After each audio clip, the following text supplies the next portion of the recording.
Si Berondong Tampan Mengejar Cinta. Episode 56. Rahel mengingkarinya. Masih mending gak gue panggil murahan? Ini aja buktinya lo itu murahan banget, bisa-bisanya iyo mau lihat tubuh gue yang berharga ini. Entah didorong kekuatan dari mana Sri bisa berbuat senekat itu. Walau sakit namun Sri mencoba untuk tidak peduli dengan apapun yang Darin katakan padanya. Heh, buruan, bentak Darin. Mas Darin, bisa nggak ngomongnya itu baik-baik, aku jelek-jelek begini istrimu Iho, ucap Sri. Istri. Jangan ngaco lo, kita itu nikah karena sebuah kesalahpahaman, jadi jangan nganggep lebih dari itu, angkuh Darin. Aku juga tidak peduli padamu mas, aku hanya peduli pada surgaku. Aku masih ada di sini dan tetap bertahan karena aku masih menghargai surgaku, bukan dirimu mas, ucap Sri. Ia mulai melawan meski dengan bahasa yang sangat lembut. Surga? Maksud lo? Heran Darin, ia cukup mengerti tentang agama, apa yang dimaksud Sri itu dirinya, namun apa bedanya meraih surga dengan meraih dirinya, pernyataan yang aneh pikirnya. Apalagi dengan keadaan seperti itu, Darin benar-benar tidak bisa berpikir dengan benar. Karena aku ingin menikah hanya satu kali seumur hidup, jika bisa dipertahankan kenapa harus merelakan, mas? Aku tidak tahu dengan alasan apa mas tidak menyukaiku, tapi jika bisa belajarlah mencintaiku, aku juga sedang belajar mencintaimu, kita sudah halal tidak ada salahnya kan, jelas Sri. Kalau hanya seorang pacar pantang bagi Sri untuk memohon seperti itu, namun baginya Darin adalah suaminya dan seorang istri berhak untuk mempertahankan sebuah rumah tangga. Hei cinta, lo pikir deh dulu sendiri, emangnya kenapa gua harus cinta sama lo? Kita ini dinikahkan, lo pikir gue seneng hore-hore gitu dapet istri janda kayak lo, ucap Darin. 2R. Kini Sri tahu kenapa ia tidak bisa dicintai Darin, itulah alasannya. Evelyn hari ini mulai bebas, Rahel sudah memperbolehkannya bepergian, namun tetap harus hati-hati. Ancila setelah pulang sekolah nanti langsung pergi ke rumah Oma Nena, dan Ipah siap menemani lalu akan pulang sore nanti. Evelyn akan pergi ke cafe jazz hari ini, inilah yang ia inginkan dari dulu. Memiliki usaha dan mengelola sendiri usahanya. Semua pegawai tunduk dan ramah padanya, kesan pertama yang sangat bagus, semoga ia betah berlama-lama di sini. Di ruangannya sudah tersedia khusus tempat untuknya beristirahat seperti kamar, Rahel memang mengerti apa yang ia butuhkan. Juga ada box bayi di dekat meja kerjanya, lalu ia meletakkan Rahel di situ dan mulai bekerja. Lah mengecek semua laporan penjualan bulan ini, semuanya baik, nampaknya Rahel memang terampil dalam usaha apapun. Bu, ada yang mau bertemu dengan ibu, ucap salah satu pegawainya. Siapa? Tanya Evelyn heran, ini adalah hari pertamanya meninjau kafe, tapi sudah ada orang yang mencarinya. Saya tidak tahu bu. Ya baiklah. Kau tunggui bayiku dulu, ucap Evelyn, kemudian ia berjalan menuju seseorang yang akan ditemuinya. Iya bu. Setelah sampai ia ditunjukkan oleh pegawainya mana orang yang akan ia temui.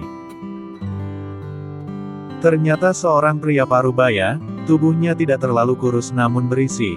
Dari uban yang Evelyn lihat di kepalanya mungkin umurnya lebih tua dari papanya. Namun wajahnya awet muda, penampilan yang nampak elegan mungkin juga memberikan nilai plus pada dirinya. Dan Evelyn merasa sepertinya pria parubaya itu memang orang penting, karena di sisi kiri dan kanannya siap berdiri tegak dua orang yang bisa diartikan adalah pengawalnya. Selamat siang, ada yang bisa kami bantu, sapa Evelyn, siapa tahu pria parubaya ini ingin komplain dengan menu di kafenya. Selamat siang, Evelyn Damla Julian, jawabnya kemudian. Evelyn tercengang, bagaimana bisa pria ini mengetahui namanya, nama lengkapnya pula. Iya, ada apa pak? Mencoba tenang, Bagaimanapun sebuah kenyataan yang ia dengar tadi masih cukup sopan, meski ia juga bertanya-tanya dari mana orang ini mengetahui namanya. Aku ingin bicara padamu, duduklah. Evelyn menurut, dari cara orang itu bicara sepertinya dia orang baik. Entahlah kadang sifat manusia tidak bisa ditebak hanya dengan mulutnya saja. Ada apa ya Pak? Tanya Evelyn tidak sabaran. Perkenalkan namaku Freddy. Ya, yang menemui Evelyn adalah Tuan Fred, seseorang yang sangat mengenal Rahel. Iya. Tuan Fred, orang biasanya memanggilku begitu. Ah iya Tuan Fred. Ini menyangkut suamimu. Suamiku. Iya Rahel Ares Adrian. Evelyn mengangguk, entah ada masalah apa pria parubaya ini menemuinya dan mempermasalahkan suaminya, apa tentang kafe ini pikirnya. Langsung saja, Tuan Fred kemudian menjentikkan jarinya, mengisyaratkan pada pengawalnya. Salah satu pengawal itu memberikan Evelyn amplop coklat besar, entah kenapa perasaan Evelyn tiba-tiba berubah menjadi tidak nyaman. Bukalah, maafkan aku, karena aku harus memberitahukannya padamu, ujar Tuan Fred. Pelan Evelyn membuka amplop coklat tersebut. Di sana terpampang bukti transaksi dari berbagai rekening ke rekening lainnya.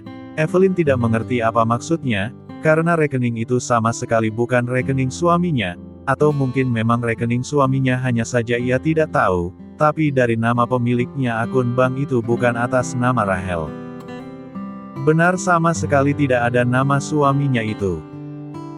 Lah mencoba melihat lebih banyak lagi, tidak ada yang bisa ia simpulkan meski dalam hatinya bertanya-tanya ada hubungan apa suaminya dengan semua kertas ini. Dan sebuah rasa percaya membuatnya terus saja berpikiran baik tentang suaminya. Baginya Rahel sudah berjanji, dia tidak akan ingkar.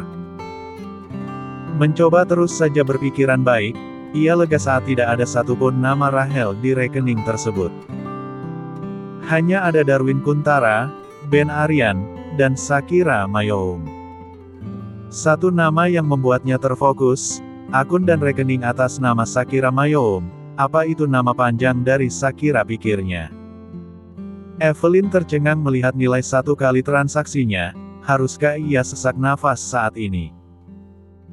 Bukan jumlah yang sedikit, ia mengingat lagi saat ia menanyakan pekerjaan Shakira waktu itu, dan Shakira menjawab pekerjaannya sangat rahasia. Apa ini sebuah rahasia Shakira? Hidup kami yang bekerja dengan tuan muda terlalu banyak rahasia Nona, saya tidak bisa sembarangan mengenalkan teman satu rekan kerja saya pada orang lain, karena di luar saja kami harus seperti tidak mengenal, mungkin Nona bisa menebak apa pekerjaan saya sebelumnya. Shakira, dia anak buahku, bisa dibilang dia seorang mafia bisa juga tidak. Dia tidak pernah terlibat dalam bisnis ilegal kami. Dia perampok. Berjanjilah, kau akan tetap di sampingku, Bay. Berbagai ingatan tentang Rahel dan Shakira tiba-tiba memenuhi kepalanya. Mungkin ya, meski tidak secara gamblang semua kertas ini memang ada hubungannya dengan Rahel. Lah membuyarkan lamunannya, dilihatnya lagi ada sebuah amplop lagi di sana. Evelyn tidak mengerti, bayangan Rahel yang pernah berada di dunia hitam mengulang lagi. Apa ini? Tanyanya sembari menunjuk amplop hitam sedang yang sudah ia pegang di tangannya. Bukalah. Evelyn kemudian membuka amplop tersebut. Dan betapa terkejutnya ia, matanya membulat di sana ia melihat foto suaminya dan Shakira. Yah benar suaminya dan Shakira. Ini pasti foto lama. Dia sudah berjanji, lirik Evelyn. Tuan Fred mengangguk, karena memang itu foto lama. Lihatlah semuanya dulu maka kau akan mengerti, ucapnya kemudian. Benar saja selain foto Rahel dan Shakira. Di sana ada juga foto Rahel bersama orang lain yang entah sedang melakukan apa, sepertinya sedang diskusi, atau juga sepertinya sedang mengerjakan sesuatu. Entahlah bagi Evelyn saat ini ia sudah ganjal. Aku akan menerimanya, aku sudah berjanji seumur hidup akan menerimanya, aku sudah berjanji akan selalu di sampingnya apapun yang terjadi, ucap Evelyn, bahu itu sudah berguncang. Ia letih menahan sebab di dadanya. Foto Rachel dan Shakira sedang merayakan keberhasilan. Ia sadar foto itu menunjukkan bahwa kedua partner kerja itu sedang merampok, seperti yang Rachel katakan siapa Shakira sebelumnya. Dan foto lainnya, ia tidak tahu, ia tidak mengenal kedua orang dalam foto lainnya.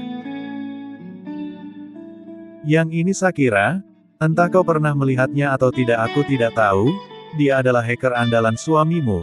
Dia bekerja dengan suamimu sudah cukup lama, kalau tidak salah kurang lebih 3 tahun, dan dia adalah salah satu penyumbang terbesar pundi-pundi rupiah suamimu. Tuan Fred mulai menjelaskan kehidupan Rachel. Evelyn diam, ia masih menyimak, ia juga sudah tahu siapa Shakira, namun mendengar lagi kenyataan ini membuatnya kembali berpikiran buruk tentang suaminya. Kau bisa berpikir apa saja tentang suamimu, silakan karena aku juga tidak bisa membenarkan kalau ada yang mengatakan Rachel orang baik, ucap Tuan Fred. Yang itu Darwin Kuntara, kau sudah melihat namanya tadi sebelumnya dan inilah orangnya, mereka terlibat bisnis gelap. Evelyn mengangguk, meski ia belum mengetahui siapa Darwin Kuntara. Dia adalah anak buah suamimu. Sudahlah aku tidak bisa menjelaskan detailnya padamu siapa Ben Aryan dan Darwin Kuntara, ujar Tuan Fred lagi.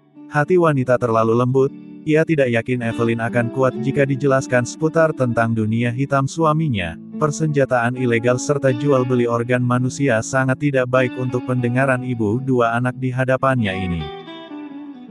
Aku sudah tahu, lalu apa yang ingin Tuan jelaskan mengenai foto-foto ini? Tanya Evelyn. Padahal yang dia tahu hanyalah sebongkah kecil dari betapa brengsek suaminya, namun Tuan Fred membiarkan. Aku ingin kau bisa membuat Rachel benar-benar berubah. Kau tahu suamimu itu tidak benar-benar berhenti dari dunianya, dia hanya menyerahkan kepemimpinan pada Darwin, namun ia masih menikmati 40% dari penghasilannya dalam satu kali transaksi, jelas Tuan Fred. Tidak. Sayangnya tetes air mata lolos begitu saja saat itu. Evelyn tidak bisa menahannya untuk tidak jatuh berderai. Saat mereka sudah berjanji mengapa Rachel malah mengingkari. Ini kuserahkan padamu, baik buruknya silahkan kau pilah. Aku yakin kau wanita kuat, tidak akan mudah menyerah begitu saja. Dia sangat membutuhkanmu, saat ini dia hanya sedang salah jalan, dan sebagai istri sudah tugasmu untuk memperbaikinya.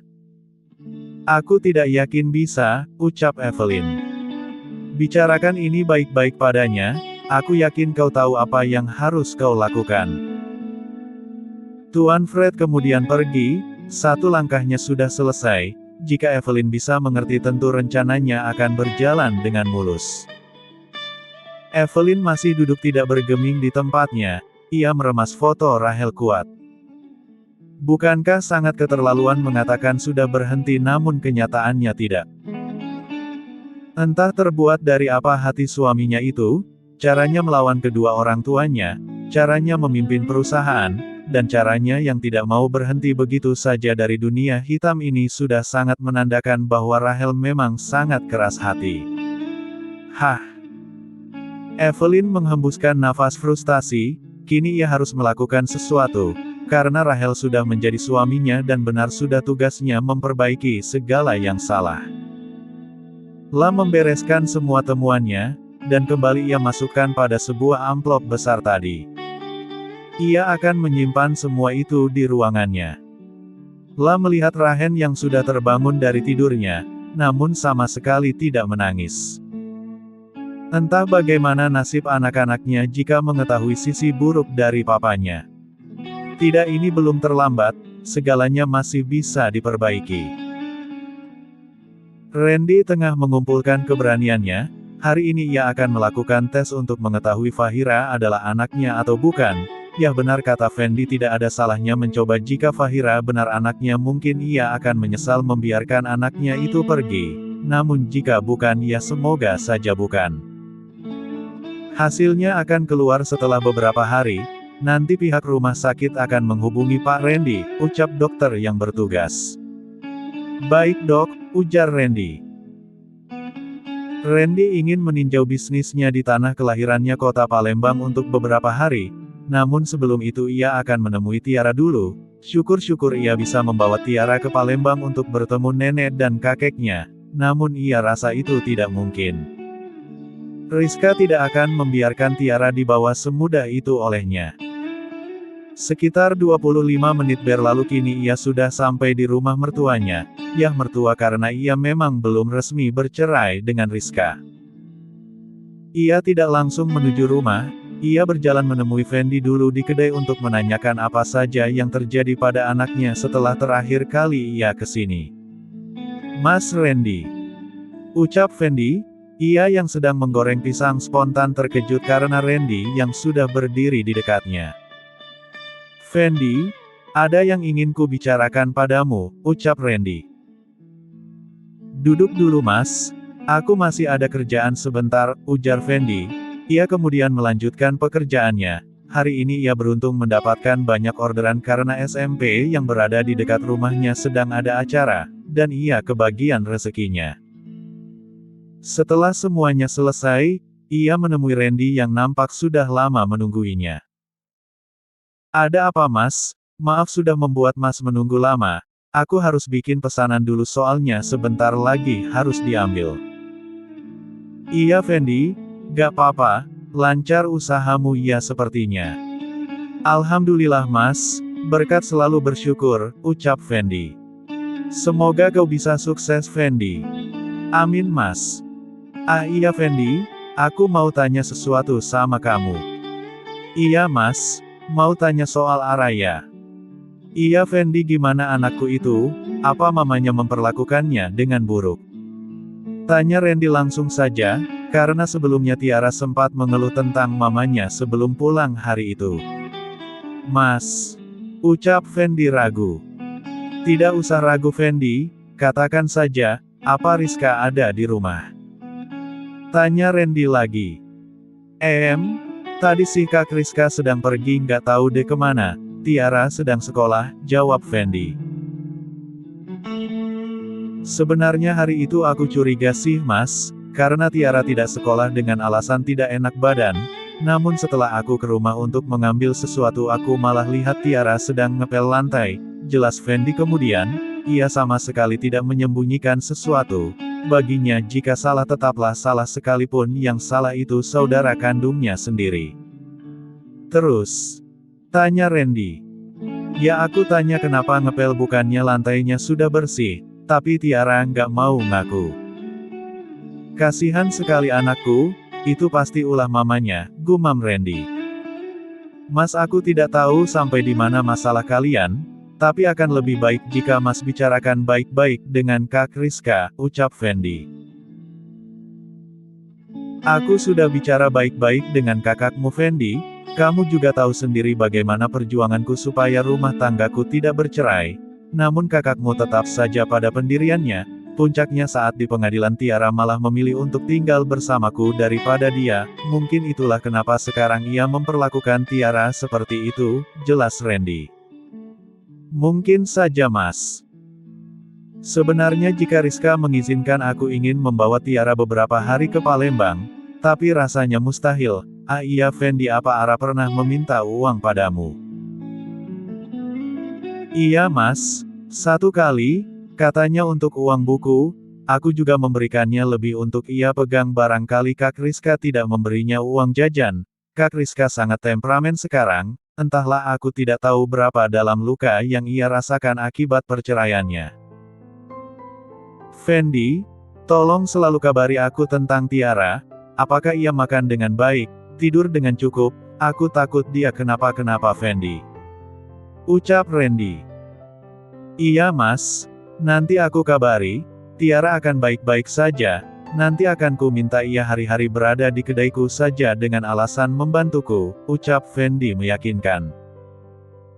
Ya kau benar, lebih baik begitu, aku yakin jika Ara berada di rumah, mamanya pasti akan menyuruhnya ini dan itu. Randy membayar pesanannya, ia akan langsung pulang ke rumah karena harus packing untuk keberangkatannya nanti sore. Sementara Rizka, Saat ini ia sedang berbelanja menghabiskan uang yang pagi tadi baru saja ia minta pada Fendi. Uang yang ia minta untuk biaya berobat ibunya, namun sama sekali tidak ia gunakan seharusnya. "Loh Kak Rizka, kakak kok di sini?" tanya Delia. Ia ingin mencari baju seragam untuk putranya karena sudah kekecilan, namun malah menjumpai kakaknya di mall, di salah satu toko baju branded yang ia saja tidak pernah cukup nyali untuk membelinya. Delia adalah ibu rumah tangga yang selalu berpikiran sayang jika uang yang sudah letih-letih suaminya cari harus ia hambur-hamburkan untuk membeli baju semacam itu. Mending ditabung untuk biaya sekolah anak-anak. Del, iya nih lagi suntuk di rumah, jawab Rizka sekenanya. Katanya nggak punya uang, tapi mainnya di barang mahal, sindir Delia. Ini cuma lihat-lihat aja kok Del, kakak mana ada uang untuk beli yang kayak gini. Siapalah yang bakalan ngasih, Mas Randy itu mana pernah peduli mentang-mentang kakak sama dia udah mau cerai.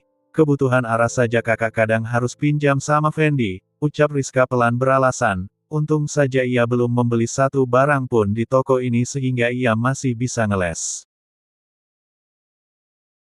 Kak, gimana kondisi ibu? Aku nanti Jumat baru ke sana ya, soalnya Mas Solihin ngambil cuti hari Jumat. Nanti kami sekalian nginep sampai hari Minggu sore, ucap Delia. Ia menelan bulat kecurigaannya, biarlah ia akan menanyakan nanti saja pada Fendi. Uang yang ia kirimkan pada kakaknya waktu itu apa sudah digunakan dengan semestinya. Ibu baik-baik saja kok Del, belum ada perubahan tapi ya tidak buruk juga. Kalau kalian sibuk tidak usah ke sana juga tidak apa. Ibu hidup dengan baik kalian tidak usah khawatir, ucap Rizka. Ia yang nampak cemas akan kelangsungan hidupnya jika saja adik-adiknya tahu apa saja yang sudah ia lakukan selama ini. Delia bisa menangkap gelagat kakaknya, dari suara yang bergetar dan sikap yang canggung seolah ada yang ditutupi. Apa tandanya keadaan di rumah ibunya tidak baik-baik saja saat ini pikirnya. Tidak apa Kak, aku hanya berkunjung, membantu kakak merawat ibu juga sudah menjadi kewajibanku kan. Aku saja sungguh merasa tidak nyaman selalu merepotkan kakak, ujar Delia. La juga jadi berprasangka buruk pada kakak sulungnya, menurutnya ia kan hanya berkunjung bagaimana bisa Kak Rizka seakan mencegahnya, bukannya malah harusnya senang kalau saudara berkunjung, apalagi dengan kondisi ibu yang sedang tidak sehat. Bagaimana Fendi? Apa dia hidup dengan baik juga? Tanya Delia lagi. Dia baik-baik saja Del, usaha kedainya juga lancar, jawab Rizka. Ingin sekali Rizka menyudahi pertemuan tidak disengaja ini, namun Delia nampak masih betah mengoceh bertanya ini dan itu. Syukurlah, aku senang mendengarnya. Delia memang begitu. Mungkin karena jarak lahir antaranya dan Fendi tidak begitu jauh membuat ia selalu merasa dekat dengan adiknya itu. Terlepas dari apa yang pernah Fendi lakukan pada ibu mereka, ia pelan-pelan juga bisa mengabaikan itu. Ia merasa Fendi tetaplah adiknya, mana mungkin seorang anak kandung bisa mencelakai ibu sendiri dengan sengaja, jadi ia berlapang dada dan selalu bisa memaafkan Fendi. Dulu saat Fendi menikahi Evelyn ia juga kecewa, namun seiring berjalannya waktu ia juga memaafkan Fendi tapi sayangnya tidak untuk Evelyn. La juga sama seperti ibu dan ketiga kakaknya, sama-sama tidak bisa menerima Evelyn dalam keluarga mereka. Ya udah Kak, aku mau cari baju untuk Alvin dulu, badannya udah melar anak itu sedang masa pertumbuhan banget. Rasanya baru semester kemarin aku beli seragam baru untuknya, sudah nggak muat lagi waktu tadi pagi sudah susah kayaknya dipakai, ujar Delia. Kemudian ia mencipika-cipiki kakak sulungnya itu. Iya, aku juga sebentar lagi balik kok, kayaknya udah seger ini mata, ucap Rizka. Keduanya berpisah, Rizka kembali berkeliling dan menikmati uang hasil palakannya. Rahel baru saja sampai di rumah. Ia sengaja pulang cepat hari ini. Ia mengira istrinya akan bercerita tentang hari pertama mengelola kafe. Bye. Hei aku pulang ini, Gitu banget gak disambut suami pulang, ucapnya, saat sudah memasuki kamar. Namun ia tidak menemukan keberadaan anak istrinya. Ia mencari di sudut rumahnya namun hanya rasa letih yang ia dapatkan mengingat rumahnya yang luas tak terhingga. Bodohnya dirinya jika menyangkut istrinya ia malah tidak bisa berpikir jernih. Lah menuju ruang CCTV, dan meninjau pergerakan istrinya, ternyata istrinya itu belum pulang ke rumah hingga kini. Langsung saja ia mengambil ponselnya di saku, menghubungi istrinya untuk menanyakan di mana keberadaannya. Beberapa kali panggilan namun tidak juga tersambung, ia lalu melacak keberadaan mobil istrinya, dan ternyata posisinya masih di kafe. Rahel lalu bergegas menuju kafe Jas untuk menjemput istrinya. Tidak memerlukan waktu lama, ia kini sudah berada di kafe yang telah ia persembahkan pada istrinya itu. Semua pegawai yang melihat kedatangannya tertunduk. Beberapa ada yang berpikiran buruk karena tiba-tiba tuan muda mereka mengunjungi kafe, dan bertanya untuk apa kemari. "Di mana istriku?" tanyanya setelah mengetahui istrinya tidak juga ada di ruangan. "Ibu sudah pulang sedari siang tadi tuan," ucap salah satu pegawai. Butuh keberanian untuk menjawab pertanyaan itu, namun jika tidak dijawab mereka semua mungkin bisa binasa. "Pulang," ulang Rahel. "Iya tuan," beberapa menjawab serentak. Seakan bertaruh nyawa namun harus mereka lakukan. Rahel berlalu, melacak keberadaan istrinya namun tidak bisa. Evelyn tidak tahu di mana keberadaannya. Ingin ia menghubungi mertuanya, namun ia urungkan karena jika Evelyn tidak berada di rumah orang tuanya tentu akan sangat tidak nyaman. Lah kemudian menghubungi mamanya, menanyakan keberadaan Evelyn. Namun sayangnya Mama Mila mengatakan Evelyn tidak ke rumahnya hari ini. Rahel masih termenung di mobilnya, memikirkan akan kemana ia pergi mencari. Iya mungkin Evelyn di rumah, mungkin saja istri dan anaknya sudah pulang ke rumah saat ini. Bersambung.